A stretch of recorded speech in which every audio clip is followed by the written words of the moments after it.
పురుషోత్తం రెడ్డి గారు, ఏంటి sir 1,32,000 ఫైళ్ళు pending ఉంది మొత్తం ఈ 38 శాఖల్లో.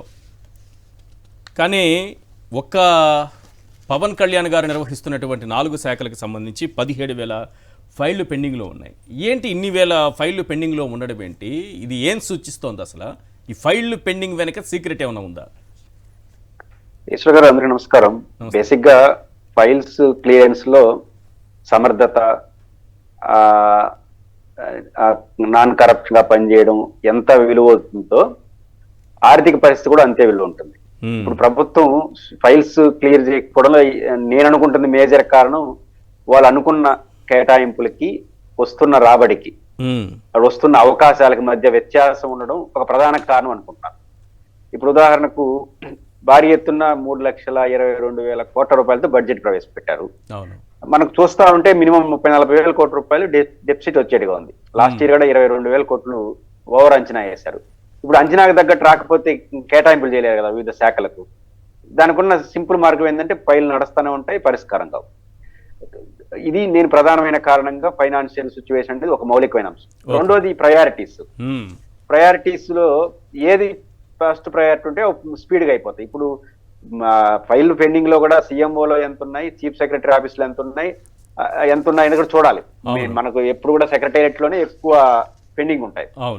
ప్రయారిటీస్ లో ఇప్పుడు దాదాపు పరిపాలన అడ్మినిస్ట్రేషన్ లో ఒకటి సిబ్బంది కొరత, లేదా ఆఫీసర్స్ గా పనిచేసే వాళ్ళపైన ఒత్తిడి తీసుకురావడం, వాళ్ళు ఇప్పుడు 10 మంది ఐఏఎస్ ఆఫీసర్కి ఏదో పోస్టింగ్ ఇచ్చినట్లేరు, వాళ్ళని పెండింగ్ పెట్టుకున్నారు చాలా చోట్ల ఇన్ఛార్జీలు.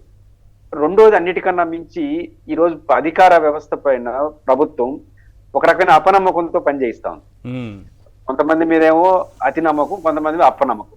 ఇప్పుడు అపనమ్మకంతో పోస్టింగ్ లో ఇచ్చేటప్పుడు అపనమ్మకం, వాళ్ళు పనిచేస్తా ఉంటే వాళ్ళకి అపనమ్మకం, రాజకీయ ప్రయారిటీస్ ఉన్నప్పుడు అధికార వ్యవస్థ మీద చాలా తీవ్రమైన ఒత్తిడి ఉంటుంది. ఇప్పుడు అపనమ్మకంతో పనిచేసి ఇబ్బంది పెట్టే వాళ్ళేమో పనిలో తేడా చూపిస్తారు, ఇంకా పని చేయలేరు, ఇంకా ఏ పని చేయలేరు ఇంతే అనుకుంటారు.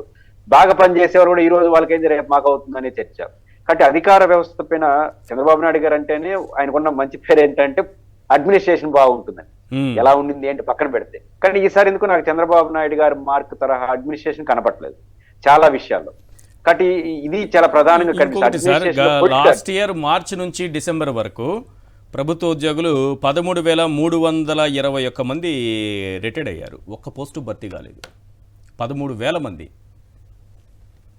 13,321 పోస్టులు ఖాళీనే కదా అవి. అంతే, పని ఎవరు చేస్తారు? ఆ పని ఎవరు చేయాలి? 13,000 మంది చేయాల్సినటువంటి ఆ పోస్టులు ఒకటి భర్తీ చేయకపోతే చంద్రబాబు నాయుడు గారు వస్తే బాబు వస్తే జాబ్ వస్తుంది అన్నారు, కానీ రిటైర్డ్ అయిన వాళ్ళ ప్లేస్లో కూడా కొత్త ఉద్యోగాలు ఫిల్ చేయలేదు, కొత్తవి ఎలాగో ఇవ్వలేదని కూడా అది వేరే. ఇవి కూడా ఫిల్ చేయకపోవటం వల్ల ఈరోజు 13,000 పోస్టులు అలాగే ఉండిపోయాయి కదా. పదవున్నాయి. ఇప్పుడు ఉదాహరణకు వాలంటీర్లు చేయాల్సిన పనులని గ్రామ సచివాలయ సిబ్బంది మీద వేసినారు గ్రాస్ రూట్ లెవెల్లో. ఇప్పుడు దాదాపు 2,50,000 మంది చేసే పనిని ఈ 1,30,000 మీద అదనపు పని వేసినారు. అక్కడ ఒక తేడా కనిపిస్తుంది. ఇప్పుడు మీరు అన్నట్టు సెక్రటేరియట్ లెవెల్లో ల్యాక్ ఆఫ్ మెన్ అనేది చాలా ఇంపార్టెంట్. రెండోది, పొలిటికల్ అడ్మినిస్ట్రేషన్ కి ఇస్తున్నంత ప్రయారిటీ జనరల్ అడ్మినిస్ట్రేషన్ లో ఏమైనా లోపం కనిపిస్తుందా అనేది మనకు. పొలిటికల్ అడ్మినిస్ట్రేషన్ అంటే పాజిటివ్ గా నడుస్తూ ఉంటాయి. ఇప్పుడు జనరల్ అడ్మినిస్ట్రేషన్ మీద అంత ప్రయారిటీ ఇకపోతే ఏమవుతుంది? మాకు ప్రయారిటీ మనం రాజు యొక్క ఆలోచనలు బట్టే కింద సిబ్బంది వ్యవహారాలు నడుపుతారు. అంటే రాజు దేనికి ప్రయారిటీ ఇస్తున్నాడు, దేనికి ప్రయారిటీ ఇవ్వట్లేదు అనేది. అంటే ఇక్కడ ఈ ప్రభుత్వంలో ప్రధానంగా ఆదాయానికి మీరు పెడుతున్న కేటాయింపులకి ఖర్చులకి మధ్య వ్యత్యాసం కనిపిస్తా ఉంది. అందులో ఇప్పుడు ఏ ఫైల్ కదిలినా కిందకి ఇంప్లిమెంటేషన్కి వస్తే డబ్బులు ఖర్చు పెట్టాలి.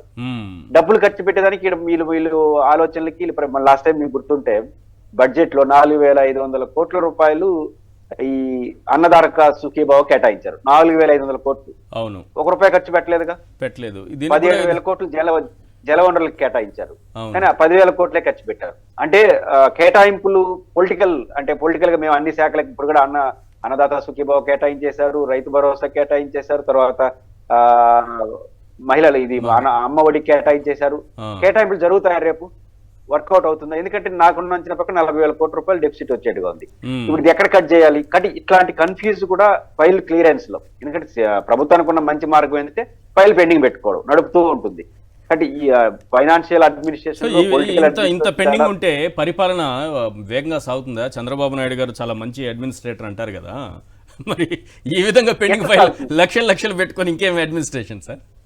అంటే ఇక్కడ ఇప్పుడు మనకు విపరీతంగా హామీలు ఇచ్చినాము, ఆ హామీలు అమలు చేయడానికి డబ్బులు లేవు. అది ఎన్నికల ముందు ఆ విషయం తెలియదు, తెలిసి కాబట్టి చెప్పారు. ఇప్పుడు దాన్ని ఇంప్లిమెంట్ చేయమంటే అధికారులు సంతకం పెట్టమని పెడతారు, తర్వాత ఇంప్లిమెంటేషన్ డబ్బులు ఎక్కడున్నాయి? ఇది మేజర్ గా ఏంటంటే ప్రభుత్వ ఆలోచనలకి నడుస్తున్న పద్ధతికి దానికి తోడు మీరు అన్నట్టు 13,000 మంది రిటైర్ అయిపోయినారు, పనులు జరగాలి, ఇవన్నీ కూడా ఒకదానికి ఇంటర్లింక్ కనిపిస్తా ఉంది. దాంతో చాలా చోట్ల ఇన్ఛార్జీల ఆఫీసర్లతోనే కొనసాగుతున్నారు. ఒక పక్క ఇన్ఛార్జీల ఆఫీసర్లు, ఇంకో పక్క చాలా మందికి పోస్టింగ్ లేకపోవడం, అన్ని క్వైట్ ఆపోజిట్ కనిపిస్తాయి. ఇన్ఛార్జీల ఆఫీస్ ఎందుకు పెట్టాలి, మళ్ళీ ఆ పోస్టింగ్ లో 10 మంది 15 మందిని ఎందుకు పెండింగ్ లో పెట్టుకోవాలి? ఐఏఎస్లు, ఐపీఎస్లు, ఇంకా డిఎస్పీలు అయితే 10ల సంఖ్యలో ఉన్నారు. కాబట్టి ఈ పొలిటికల్ అడ్మినిస్ట్రేషన్ ఎక్కువ కావడం, జనరల్ అడ్మినిస్ట్రేషన్ తక్కువ కావడం కూడా ఒక రీజన్ గా నేను భావిస్తున్నాను. ఈ డిప్యూటీ సీఎం గారిది ఇన్ని శాఖలు 4 శాఖలు ప్రధానంగా కనిపిస్తున్నాయి. 4 శాఖలు పెండింగ్ చూస్తే 17,000 ఉన్నాయి. ఏంటి దీని పరిస్థితి ఏంటి చెప్పండి? ఆయన ఇప్పుడు సౌత్ ఇండియాలో సనాతన ధర్మాన్ని కాపాడే దాంట్లో బిజీగా ఉన్నాడు. రెండు దేశవ్యాప్తంగా సనాతన ధర్మం, లేకపోతే తమిళనాడులో డిఎంకే వాళ్ళు చేస్తున్న తప్పులేంటి, లేదా దేశంలో ఇతరులు చేస్తున్న తప్పులు ఎతకడం ఎక్కువైపోతుంది. ఇప్పుడు సౌత్ ఇండియా మోడీ అంట కదా పవన్ కళ్యాణ్ గారు, ఇప్పుడు వాళ్ళు చెప్తానేది సౌత్ ఇండియా మోడీగా చూస్తున్నారు పవన్ కళ్యాణ్ గారి. బట్ ఇక్కడ ఆ పనుల్లో బిజీ అయిపోయి తమిళనాడులో కూడా పార్టీ విస్తరిస్తానని చెప్తున్నారు, చూసారు? అదే ఏదో తమిళ ఛానల్ ఒక ఆంధ్రప్రదేశ్ లో తప్ప దేశవ్యాప్తంగా విస్తరిస్తారు. ఆంధ్రప్రదేశ్ లో మాత్రం 15 ఏళ్ళు పొత్తు పెట్టుకుని అన్ని ముఖ్యమంత్రులు చేస్తారు, దేశవ్యాప్తంగా మాత్రం జనసేనాని విస్తరిస్తారు. ఎందుకంటే ఆ ఇబ్బంది ఏం లేదు విస్తరించుకుంటా పోవడం. ఆంధ్రప్రదేశ్ లో మాత్రం విస్తరించరు, దేశం అంతా విస్తరిస్తారు. అదొక లాజిక్ మనకు అర్థంగా కాదు. మళ్ళీ అప్పుడప్పుడు హితోపదేశాలు, ప్రభుత్వం బాగలేదు, ఆ ప్రభుత్వం బాగలేదు, ఇవి మాట్లాడుకుంటారు. ఆయన ప్రయారిటీస్ ఏరే మారిపోయి అంటే ప్రయారిటీస్ అందరిలో మారిపోతున్నాయి. ముఖ్యమంత్రి గారిలో ప్రయారిటీ, ఉప ముఖ్యమంత్రి గారిలో ప్రయారిటీ, అన్నిట్లో ప్రయారిటీలకి ఫిజికల్ ప్రయారిటీకి మధ్య వ్యత్యాసం కూడా స్పష్టంగా కనిపిస్తుంది. కానీ డిప్యూటీ సీఎం గారు అసలు కనపడటమే మానేశారు కదా, రాష్ట్రంలో అసలు ఎక్కడున్నారనేది కూడా కనిపించకుండా వెళ్ళిపోయిన పరిస్థితి ఏంటిది? అసలు కనపడాల్సిన అవసరం ఏం తీసుకారు?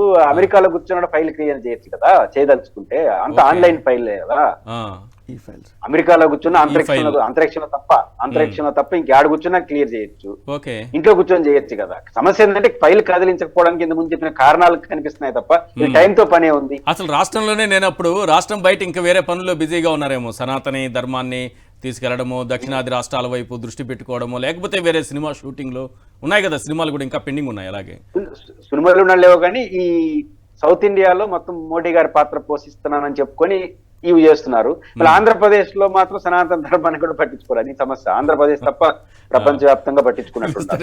కాబట్టి ఆయన ఎక్కడున్నా, నాకు ఇక్కడ అమరావతిలో ఉంటే అన్న ఫైల్ క్లియరెన్స్ కష్టమేమో కానీ అమరావతి దాటిపోతే చాలా, ఎందుకంటే ఒత్తిడి ఉండదు కదా, ఎవరు ఉండరు, మన పార్టీ మన కంప్యూటర్ చూసుకొని సంతకం పెడతా ఉండొచ్చు అంతే. కాబట్టి ఫైల్ క్లియరెన్స్ కి ఏరే చోట ఉండడానికి ఏమాత్రం సంబంధం లేదు. చేయాలనే ఇంట్రెస్ట్, డబ్బులకి దానికి సెట్ అయితే సరిపోతుంది.